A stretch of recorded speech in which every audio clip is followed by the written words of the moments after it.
Back at Parkview Field, the TinCaps fall in the finale of their four-game series against the West Michigan Whitecaps.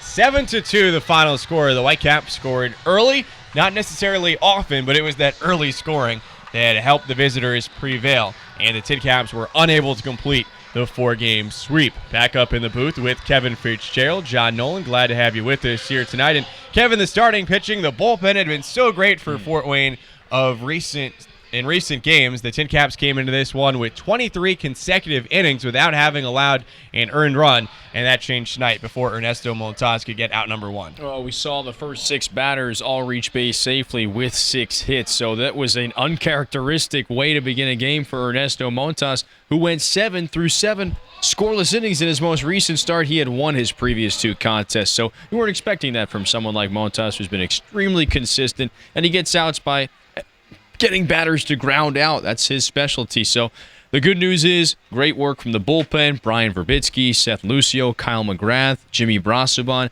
They tossed 7 2/3 scoreless innings. Derek Hill led this game off with a triple, and soon after that, the Whitecaps were on the board. Taking a look back at how it happened, it was Ross Kivett with an RBI single to center field that scored Derek Hill 2 batters into the game. It was 1-0. West Michigan added 2 more runs, and then Zach Shepard came up with 2 runners on base, and Shepard ripped that double to left center field. It was 5-0 Whitecaps before the TinCaps could even get comfortable out on the field. Yeah, and we know that Montas, as we were just talking about, is a ground ball guy. He gets hitters to pound into the dirt, but you saw in that first inning, balls up in the air, and they carried. Hey, speaking of balls carrying in the air, there was a solo home run for Trey Santos to give Fort Wayne its first run. At that point, though, down 7-0. The TinCaps made it a 5-run game when Felipe Blanco had this RBI double to left field, and the TinCaps would not get any closer than 7-2.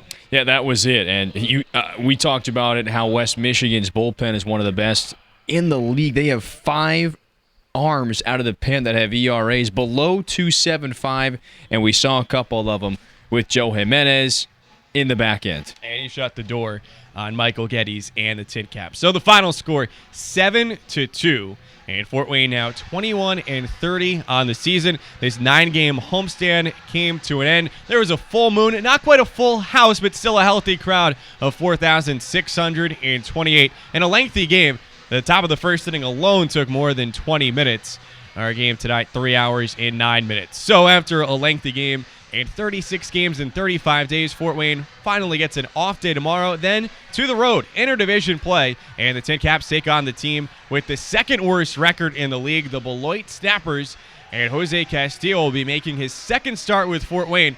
He'll look to keep that ERA at 0. He had a nice breaking ball in that start just a couple days ago against Great Lakes. So he's new. This is a fresh arm you bring up, insert him into the rotation, and that's another good left-hander that you have. And the TinCaps will be back at Parkview Field following a 6-game road trip. Fort Wayne back here on Wednesday, June 10th. So that does it for us tonight. Special thanks tonight to TJ Weir, who filled in for me for the first few innings. Fort Wayne's right-handed pitcher. Might have just stolen my job. He was that good. I think so. It was good to see TJ up here, provided some excellent conversation and some good talking points, some good notes on some of the players that we saw out there. He's got a career in this business, I think, down the road. And one final note tonight, congratulations to Justin Shirley and his wife, Amy. Justin and Amy today had their first child. And Justin is senior ticket account manager here with the TinCaps. Everyone's excited for the new addition to the Shirley family. Well, thank you again for joining us here tonight. For everyone behind the scenes and for Kevin Fitzgerald, John Nolan saying good night from Parkview Fields. This has been a TinCaps production.